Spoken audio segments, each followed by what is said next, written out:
సర్దార్ సర్వాయి పాపన్నగౌడ్ 376వ జయంతి వేడుకలు సిద్దిపేట జిల్లా నంగునూరు మండలంలో ఘనంగా జరిగాయి. సొసైటీ చైర్మన్ కోల రమేష్ గౌడ్, నంగునూరు గ్రామ సర్పంచ్ బాలపోచయ్య, ఉప సర్పంచ్ల ఫోరం రాష్ట్ర కార్యదర్శి కోల శ్రీధర్ గౌడ్, పలువురు నాయకులు నంగునూరు మండల కేంద్రంలోని పాపన్నగౌడ్ విగ్రహానికి పూలమాలలు వేసి ఘనంగా నివాళులర్పించారు. ఈ సందర్భంగా వారు మాట్లాడారు. బడుగు బలహీన వర్గాల ఆత్మగౌరవానికి ప్రతీకగా నిలిచిన సర్దార్ సర్వాయి పాపన్నగౌడ్ చరిత్ర నేటి తరానికి ఎంతో స్ఫూర్తిదాయకంగా నిలుస్తుందన్నారు. తెలంగాణ గడ్డపై సామాన్యుడిగా జన్మించి పీడిత ప్రజల విముక్తి కోసం మొఘల్ సామ్రాజ్యాన్ని, గోల్కొండ నవాబులను ఎదిరించి నిలిచిన ప్రథమ బహుజన చక్రవర్తి, విప్లవ వీరుడు సర్దార్ సర్వాయి పాపన్నగౌడ్ అని ఆయన చరిత్రను స్మరించుకున్నారు.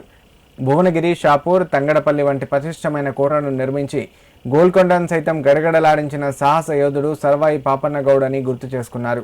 కార్యక్రమంలో నాయకులు కోల ఎల్లాగౌడ్, మహేందర్ గౌడ్, శ్రీనివాస్ గౌడ్, సతీష్ గౌడ్, నరసింహులు గౌడ్, బెదురు తిరుపతి, ఉల్లి మల్లయ్య నాయకులు పాల్గొన్నారు.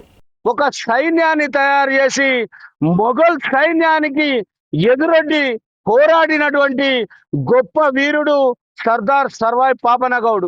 ఆ రోజుల్లో ఎన్నో ఇబ్బందులు పెడితే అవన్నిటినీ ఈ పేద ప్రజలను కాపాడాలనే లక్ష్యంతో, ఈ పేద ప్రజలకు అండగా ఉండాలని, ఈ పేద ప్రజలను అప్పుడు పీడిస్తున్నటువంటి ఆ మొఘల్ సైన్యానికి ఎదురొడ్డి పోరాటం చేసినటువంటి యోధుడు.